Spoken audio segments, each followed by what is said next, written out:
Hi everyone, welcome back to another video here on Play on GAA with me, Seamus Brady, your host. And for this video, we are going to be giving a run through of all of the action which took place in the men's Division 4 Allianz Football League, which took place over the weekend, the opening round. Let's get into the 4 games which took place. Before we do, please like, subscribe, share, comment, all that stuff really helps us out. Let's crack on with these videos.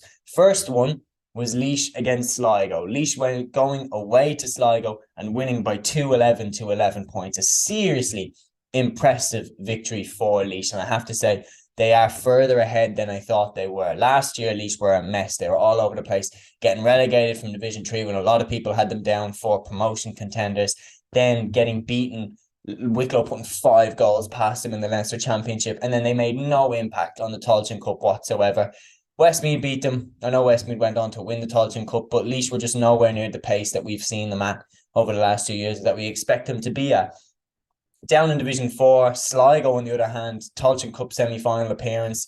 They played some brilliant football in Division 4 last year. Tipperary and Cavan were just a little bit ahead of them, but I was thinking Sligo definitely, in my opinion, before this game, I thought Sligo were going to top the division. But Laois, very impressive victory to go away there. And after this, they're right in the driving seat to get promoted and win the division, in my opinion. It's that big a victory for Billy Sheehan and his team. Owen Lowry and Lee Walker hit the goals for Laois. Paul Kingston hit 6 points as well for the O'Moore County. It's a disappointing start for Sligo. You can't deny that. Tony McEntee would have wanted a victory from this game. It would have been a statement victory to beat, the probably highest profile name in Division 4. And yet they've missed the boat on this one. But an amazing start for Laois, no doubt. Leitrim Waterford was another game which saw a brilliant start for Leitrim. Leitrim winning by 16 points as they beat Waterford by 3-18 to 11 points in Carrick-on-Shannon, and they did all their work in the second half as they went down at half-time by 8 points to 7. Waterford were leading at the break, but Leitrim dominated the second half, winning that by 3-10 to 3 points. The goals came in the 55th minute from Jack Heslin, the 60th minute from Tom Pryor, and then the 78th minute from Keith Byrne. Deep into stoppage time. For Andy Moran, dream start. You get a Waterford side coming into Carrick-on-Shannon that, yes, sometimes, they have been beaten handedly, but they can also put a sticky situation down for you. They drew a Tipperary there last year. They've taken Cork close over the last 5 years. They can be a tricky one, and it's a good start for Leitrim to get that victory.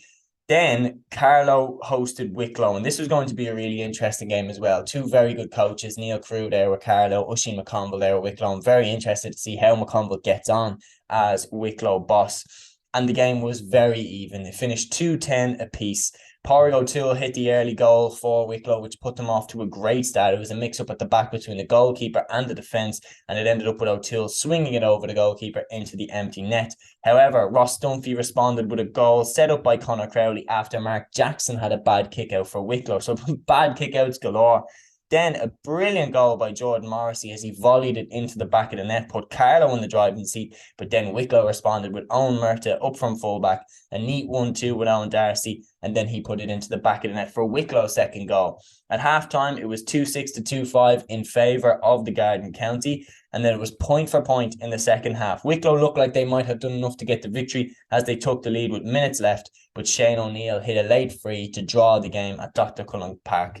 Honestly, a fair result. Both these sides, in my opinion, are in the top 4 of Division 4 this year. No, I'd say top 5, actually. But for sure, both of them should be eyeing up promotion. Wicklow got relegated from Division 3 last year. They should be looking at trying to bounce back. Carlow as well would love to obviously recoup some of that momentum they had from Carlow Rising when they did get promoted. It's going to be tough. Leitrim look good.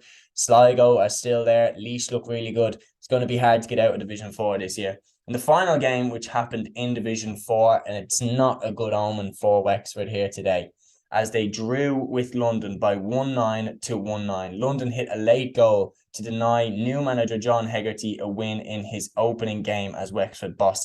However, it's a point away from home for London, and Michael Marr continues his magic. Wexford were on top for most of the game. They were 5 points to 2 ahead at half time. However, after the restart, Sean Nolan hit a goal. Wexford were ahead by 1-8 to 5 points with 20 minutes left. I mean, come on. The game is in the bag there. You're at home to London. You're 6 points up with 20 minutes left. You need to close that game out. However, London under Michael Mulls, Michael Maher, sorry. London under Michael Maher, they fight. And they fought back. And they hit 4 of the next 5 points to leave 3 points in it. And then in the dying minutes of the game, Matthew Walsh hit that goal to level the game and steal a point away for London. So what do you make of these results? I mean, straight away, I'm thinking Laois put themselves right in the driving seat to get promotion. Leitrim look damn good as well. For Sligo, they are not out of the running whatsoever. Carlow and Wicklow will be contenders as well. London, Wexford and Waterford, I'm looking more as potential teams that will finish at the bottom, especially after Wexford failed to beat London at home. But what do you think about the results here? Let me know in the comments. And until next one, guys, take care.